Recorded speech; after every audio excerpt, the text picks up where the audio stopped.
hello, everybody. I'm so sorry I can't see you or hear you or respond to your questions or comments, but there we are. Ich bin ein Berliner, probably the most famous German phrase in the English language next to Vorsprung durch Technik. President Kennedy, Berlin, just after the building of the Berlin Wall, early 1960s. When I say Ich bin ein Berliner, I mean it slightly differently. I mean, I'm an Isaiah Berliner. Ever since I read the essays of the great English European thinker, liberal thinker, Isaiah Berlin in the early 1970s as a student, I've been a liberal, a lifelong liberal, very boring politics, no dramatic changes from left to right, just a liberal. But when I say liberal, I don't mean voting for the Lib Dems. I mean small L liberal, liberal in a much broader sense. So if you think that individual liberty is probably the single most important political value, if you think that everyone everywhere in the world has an equal right and should have an equal opportunity to be free, to be authors of their own lives, and if you think liberal democracy is the worst possible political system apart from all the other systems that have been tried from time to time, you're probably a liberal, small L liberal. And of course, it follows from that there can be liberal conservatives, liberal social democrats, as well as liberals. And by the way, also illiberal liberals, but that's another story. Now, it turns out with hindsight that the early 1970s was actually a good moment to set out as an English European liberal. When I first traveled to Europe in the 1960s, most European countries were still dictatorships. But starting in the early 1970s, across something like 30, 35 years, you had the most extraordinary spread of liberal democracy and liberal systems, starting in the former fascist dictatorships of Spain, Portugal, Greece. Then, of course, in Central Europe, the story I witnessed and told in The Magic Lantern, the Solidarity movement in Poland, the great changes in Hungary, the fall of the Berlin Wall, then the magnificent Velvet Revolution. I'll never forget standing with Václav Havel and 300,000 other people in Wenceslas Square in Prague, shaking our keys like that.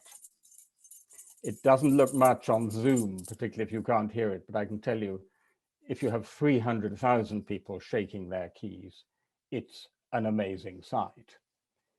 And then spreading across Central, Eastern, Southeastern Europe, country after country becoming democracy, Slobodan Milosevic being toppled in Serbia by the Serbian people, culminating in the Orange Revolution in Ukraine in 2004-5. And at that point, it seemed quite realistic to think that liberal democracy would continue to spread. Turkey seemed to be going in the right direction from a liberal point of view. Hong Kong, Taiwan was just becoming a democracy. Even mainland China was moving in the right direction. India. But then the tide never turns overnight, so in politics. So it took a few years, but somewhere between 2005 and 2010, the global tide turned against liberalism and liberal democracy. And ever since, we've faced what might almost be called a global anti-liberal counter-revolution. Xi Jinping's China is now a neo-totalitarian regime, brutally repressive in an area like Xinjiang. Opponents of Vladimir Putin in Russia find themselves mysteriously poisoned or disappeared. Turkey is again a dictatorship under Recep Tayyip Erdogan. Inside the European Union, Hungary is no longer a democracy, and in Poland, liberal democracy is very seriously being eroded. Precisely the two countries that led the way out from communist dictatorship towards liberal democracy are now leading the way away from liberal democracy. And even in our Brexit Britain, there have been moments of really serious challenge to liberal values and even to liberal democracy itself. And the question is, what should we liberals in the broadest sense, do about this? That's the subject of my essay in Prospect, and to some extent of the book Free Speech. And my answer in 2 words is, we must be self-critical fighters. So there's an old calumny about liberalism, which says that liberals are always weak, feeble compromisers, appeasers, and trimmers. They never stand up and fight. In fact, there's an old joke that a liberal is someone who can't take their own side in an argument. Completely wrong. Liberalism at best is and has always been a fighting creed. And so the first thing we have to do is to fight. If someone denounces our independent judges as enemies of the people, a phrase, by the way, that descends from Robespierre via Joseph Stalin to the Daily Mail, we have to fight. If the government tries to prorogue Parliament for 5 weeks at a crucial moment of national decision, we have to fight. If a French school teacher is brutally murdered simply because he showed a cartoon of the Prophet Muhammad in a class on freedom of expression, we have to fight. And we have to do the same for the English school teacher who received death threats as a result of doing something similar, and for other threats to free speech in our universities and elsewhere, fighting peacefully, of course. But we also have to be self-critical fighters. Self-criticism is one of the great strengths of the Western intellectual tradition altogether, but particularly of the liberal tradition. The liberal tradition is one of constantly self-interrogating. It's an experimental philosophy. It's trial and error. And there's a lot that liberalism got wrong in the last 30 years, but let me just take one element and talk about it through the mouth of a great, brilliant French friend of mine called Pierre Asnard, Romanian Jewish origin, lived in Paris, the favorite pupil of Raymond Aron, short, bald, domed head, and brilliant. And Pierre, in 1991, quite early, wrote a wonderful article in which he said, as we celebrate the triumph of liberty and universality, and remember that was a moment of liberal triumph, the early 1990s, after the fall of the Berlin Wall, let us not forget the yearnings that led to nationalism and communism. And then he named those yearnings, the yearning for community and identity on the one side, and for solidarity and equality on the other.